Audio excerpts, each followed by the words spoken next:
Bonsoir, le 7-8 en direct à 18 h du lundi au jeudi, 1 heure pour faire le point sur l'actualité du département des Yvelines. Nous parlerons notamment culture ce soir, dans un quart d'heure, la chronique culture avec Johanna Soudry. Auparavant, je vous propose de découvrir le sommaire de cette édition en images, les principaux titres. Un sujet gourmand avec le portrait de Thibaut Ruggieri. À 30 ans, ce chef à l'école Le Nôtre à Plaisir participera fin janvier au championnat du monde des cuisiniers. Nous avons suivi la préparation de ces plats. 2 premiers contrats d'avenir signés dans les Yvelines à Trappes au sein de l'entreprise d'insertion En Vie. Dans le département, 1600 contrats de ce type devraient être conclus. Le directeur de la mission locale de Saint-Quentin en Yvelines est en plateau pour nous en dire plus. Mois de novembre, mois des plantations. Dans le domaine national de Marly, 222 tilleuls sont plantés. À terme, ce sont 5000 arbres qui vont revenir peupler le lieu royal. Ils chantent en ukrainien, uniquement en ukrainien, une chorale particulière qui existe depuis 10 ans maintenant à Guyancourt, sous la houlette de leur chef de chœur, Vasile Boris. Il sera lui aussi sur ce plateau. Et puis à noter que nous parlerons aussi de la journée mondiale de lutte contre le sida prévue le 1er décembre. En plateau, je recevrai Jérôme André, le président d'HF Prévention, association basée sur Villepreux. On passe donc au fait du jour et à ces fameux emplois d'avenir.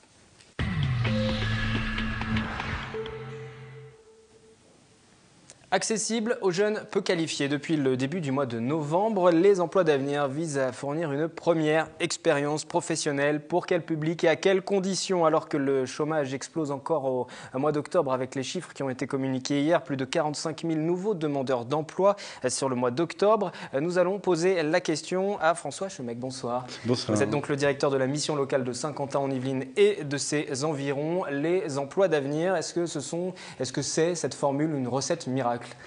Ce n'est pas une recette miracle, mais je pense que c'est un nouveau dispositif qui est très intéressant et qui se démarque des autres contrats aidés qu'on peut connaître. Les contrats aidés, pour rappel, visent à effectuer une discrimination positive vis-à-vis de certains publics ayant des difficultés particulières d'accès à l'emploi pour permettre justement cet accès. Là, on est dans un tout autre type de contrat. Où le jeune est au centre de ce contrat. L'objectif étant que durant les 3 ans que peuvent durer l'emploi d'avenir, le jeune progresse, suive une formation et que ce contrat lui serve de tremplin pour après soit rester dans l'entreprise qui va l'accueillir, soit après être mieux armé pour rechercher un nouvel emploi. On va découvrir ensemble le chiffre du jour, le chiffre de cette édition. Tout simplement, c'est le nombre d'emplois d'avenir signés dans le département des Yvelines à Trappes au sein de l'entreprise d'insertion En Vie. Ce sont d'ailleurs les 2 premiers emplois d'avenir qui ont été signés. Le ministre Benoît Hamon, ministre de l'économie sociale et solidaire, était présent. Reportage de Valérie Auribeau et de Guillaume Camps. Grosse pression. Ce soir, au sein de l'association d'insertion En Vie à Trappes, c'est en présence d'un ministre et sous les feux des projecteurs que ces 2 jeunes filles signent leur emploi d'avenir. Les premiers du département avant les 1600 à venir pour cette année. Avec le ministre, c'est très content parce que jamais assis à côté le ministre, regarder télé, c'est tout. C'est une bonne chance pour moi. Le contrat d'avenir que j'ai signé aujourd'hui, c'est un poste de secrétaire comptable, donc en CDI. Voilà. Donc après, j'aurai droit à une formation grâce à ce contrat-là. Formation de paye et de comptabilité. Ces emplois d'avenir sont l'une des réponses du gouvernement pour réduire le chômage des jeunes. Ce sont des CDI ou des CDD de 3 ans. Ils s'adressent aux 16-25 ans peu ou pas qualifiés et les formations peuvent aller jusqu'à Bac+3. En échange de cette embauche, les entreprises sont exonérées en partie de charges sociales. Mais ce sont des contrats de travail qui permettent déjà de se projeter dans l'avenir. C'est du temps plein, c'est minimum au SMIC, donc on n'est pas sur un contrat au rabais. Au passage, Benoît Hamon inaugure la première antenne pour l'Île-de-France du réseau En Vie, entreprise de réinsertion positionnée sur le recyclage d'appareils électroménagers. Le ministre souhaite booster l'économie sociale et solidaire, notamment dans les Yvelines, et rappelle que les entreprises de l'ESS ont été plus robustes dans la crise que les entreprises du capital et ont généralement une durée de vie plus longue. Le réseau En Vie existe depuis plus de 20 ans. L'antenne de Trappes emploie aujourd'hui 17 salariés, dont 11 personnes en réinsertion. C'est donc l'antenne Envie Attrape qui bénéficie de ces 2 premiers emplois d'avenir. Là, on est véritablement dans le bon registre, puisque c'est une association d'insertion également. Donc voilà, c'est exactement le cadre idéal pour lancer ces premiers emplois d'avenir. Oui, je trouve qu'on est vraiment tout à fait dans la philosophie des emplois d'avenir, quand on connaît un petit peu les 2 jeunes qui ont signé ces contrats et ce que leur propose Envie. On est vraiment sur du sur-mesure par rapport à là où en est la jeune et là où l'entreprise a envie de les emmener avec l'appui de la mission locale, puisqu'on en parlera tout à l'heure. Les missions locales vont assurer tout un accompagnement du jeune pendant le contrat. Si on reprend un petit peu, il a été proposé 2 choses différentes à ces jeunes. À une, qui a une formation un bac en secrétariat, cette entreprise souhaite la garder. Donc il lui a été proposé, non pas comme ce sera souvent pour les emplois d'avenir, un CDD, mais un CDI, avec vraiment l'objectif de lui faire suivre un certain nombre de formations en interne, mais surtout des modules en externe pendant cet emploi, pour qu'à terme, elle soit capable d'occuper seule un poste de secrétariat et de comptabilité. L'autre jeune, qui est une jeune qui avait un bon niveau dans son pays initial, les Indes, qui avait une licence en informatique, est arrivée en France il y a 2 ans. De par l'offre de formation linguistique, elle n'a pas beaucoup pu progresser en français, on l'a vu là. À l'oral, ça va, à l'écrit, c'est un petit peu plus difficile. Donc, elle a un bon niveau initial, mais qu'elle est totalement incapable de valoriser sur le marché du travail en France ici.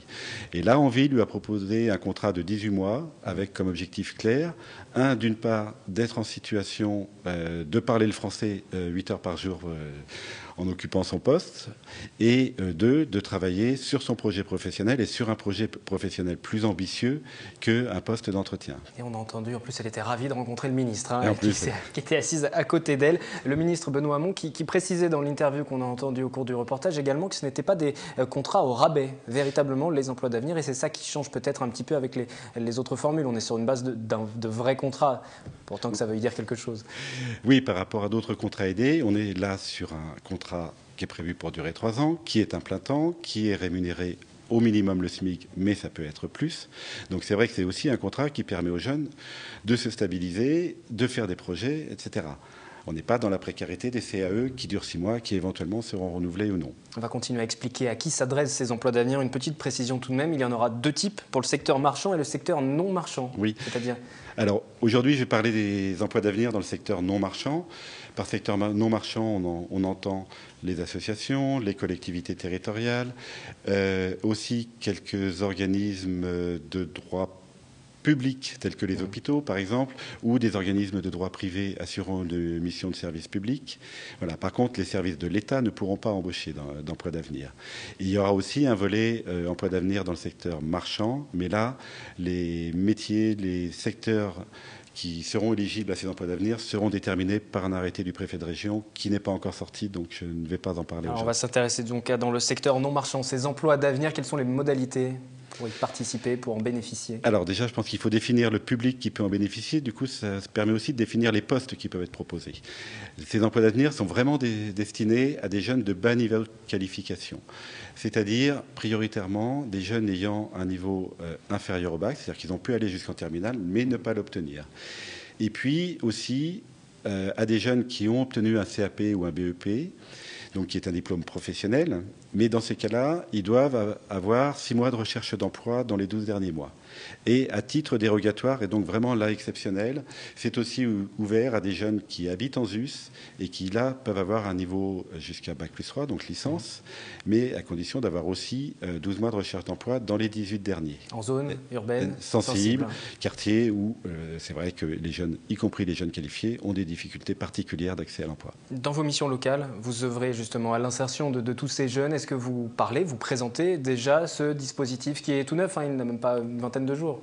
Oui, alors on commence à en parler. On a vraiment voulu attendre d'avoir les derniers textes. Les circulaires sont parus le 31 octobre.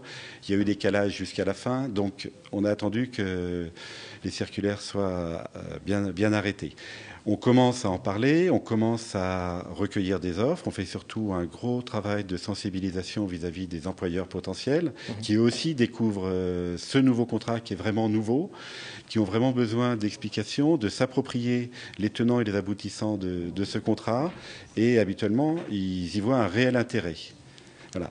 Alors que, on peut se le dire quand même, on est aussi dans un contexte budgétaire où les associations, les collectivités territoriales ont des contraintes fortes et spontanément n'avaient pas envie d'entamer une réflexion sur ces emplois d'avenir. Mais quand on leur présente ces nouveaux emplois qui vraiment, je pense, sont une chance et pour les jeunes et pour les entreprises d'accueil, et on pourrait en parler par effet induit pour les missions locales, elles y sont sensibles et elles y voient un intérêt. Alors, les jeunes, les employeurs commencent à bien connaître ce dispositif qui se met tout juste en place. Est-ce que le grand public a connaissance de ces emplois d'avenir? Est-ce que vous en avez déjà entendu parler? Qu'en savez-vous? C'est la question que nous sommes allés vous poser aujourd'hui. Je ne sais pas si c'est des emplois pour les jeunes ou je sais pas, c'est des petits boulots, non, des petits, je sais pas.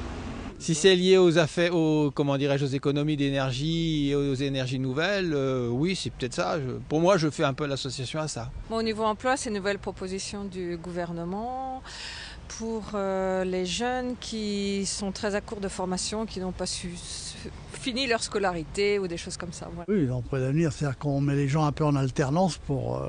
le principe, c'est ça, je crois. Il ne faut pas aider tout le temps, il faut que les gens se débrouillent un petit peu et puis il faut arrêter cet assistanat, quoi. Voilà. Parce que cet assistanat, on voit à quoi ça nous conduit depuis cette époque. La solution, c'est faut y aller, faut se battre, faut travailler. Voilà. C'est pas de l'assistanat qui permettra de sortir de là, quoi. Je crois qu'il y en a eu quelques-uns de signés. Maintenant, je dis il faut voir et je voudrais pas que ça soit comme les sempiternels contrats qui ont été faits avant. C'est-à-dire qu'une fois qu'ils ont fait les 2 ans, 3 ans, on les laisse tomber.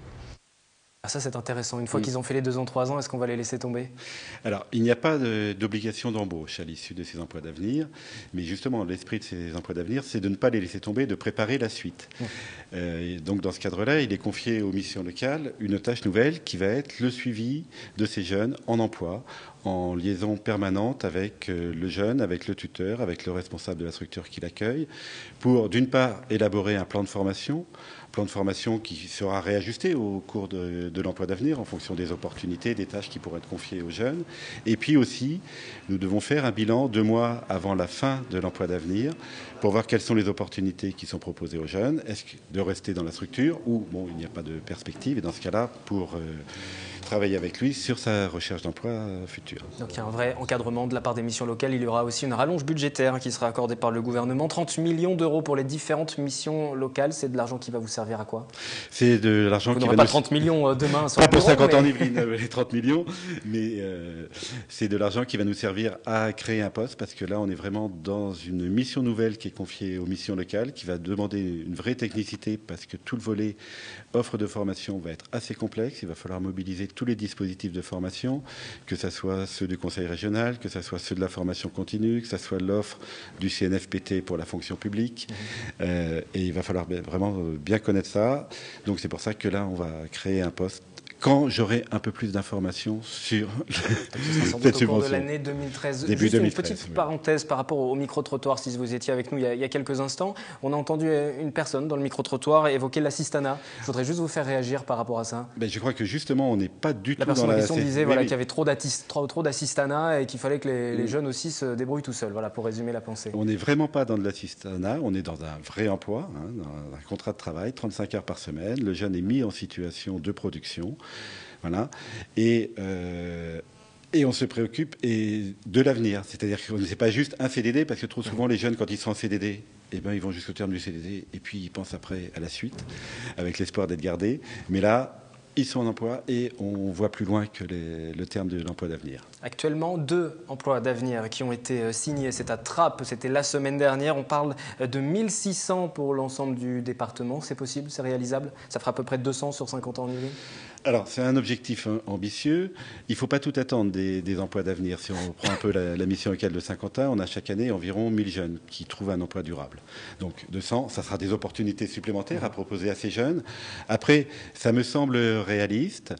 Il va falloir compter sur les collectivités territoriales, sur les associations. Je pense qu'un certain nombre d'associations qui aujourd'hui n'ont pas de salariés vont se dire que c'est l'occasion de professionnaliser leurs bénévoles et de leur offrir un vrai statut, un vrai contrat de travail. Ça va monter tranquillement en puissance au cours de l'année 2013. Ça ne me paraît pas déraisonnable, 200. Et j'aimerais bien qu'il y en ait 250 ou 300. Là, actuellement, environ une vingtaine, un petit peu moins, 15-20 postes en type emploi d'avenir sont proposés à travers la mission locale de Saint-Quentin. Oui, aujourd'hui, on a une dizaine de postes à pourvoir très rapidement et puis une dizaine de postes en projet sur début 2013. Et donc, pour plus de renseignements, on vous renvoie vers cette mission locale de Saint-Quentin en Yvelines et de ses environs. François Chomec, merci d'être venu sur le plateau. Il était l'invité de cette première partie du 7-8. Un 7-8 qui va se poursuivre au programme musique, hard rock et puis chorale ukrainienne également. Et on parlera également du SIDAction, journée de lutte mondiale. Ce sera le 1er décembre. Pour le moment, vous allez découvrir le portrait de Thibaut Ruggieri. À 30 ans, ce chef de l'école Le Nôtre à Plaisir participera à la fin du mois de janvier au championnat du monde des cuisiniers. Nous avons suivi la préparation de ces plats. Anthony Reich. Dans les allées de ce magasin, Thibaut Ruggieri finalise son menu. Le mélange des saveurs et la mise en avant des aliments reste la priorité du jeune candidat français au championnat du monde des cuisiniers. Je suis plutôt minimaliste en fait dans mes associations de saveurs. Je trouve que le mérite d'un cuisinier, c'est de partir d'une pomme de terre ou d'une carotte et d'en faire quelque chose de bon, quoi. Je suis pas fan des associations exotiques ou dire on a mis du chocolat pour mettre du chocolat. Pour moi, ça n'a pas de sens. Lors de la finale du Bocuse d'Or, le jury observera tout à la loupe, du choix des produits au marché, au gaspillage en cuisine en passant par la complicité entre Thibaut Ruggieri et sa commis Julie Lumeau. Une fois le caddie rempli, départ pour l'atelier, le chef de l'école Le Nôtre de Plaisir se met pour la première fois dans les conditions du concours. Au menu de la finale, la préparation de 14 assiettes de turbo et un grand plat de bœuf qui doivent rappeler la France, le tout en 5h30. On va mouiller la chemise, donc on va faire un service traiteur. Va falloir envoyer 30 couverts, donc dresser, remonter en température. D'accord. Malgré l'agitation qui règne dans l'atelier, le Megévois de 30 ans reste imperturbable. Thibaut, c'est quelqu'un qui subit rarement l'émotion. Donc automatiquement, je dirais, le fait qu'il y a beaucoup de chefs qui vont être présents, qu'il y a beaucoup de bruit, beaucoup de lumière, c'est pas un problème. Thibaut Ruggieri a découvert la cuisine à l'âge de 11 ans en inventant, comme il l'appelle, son gâteau poubelle à base de 4 quarts.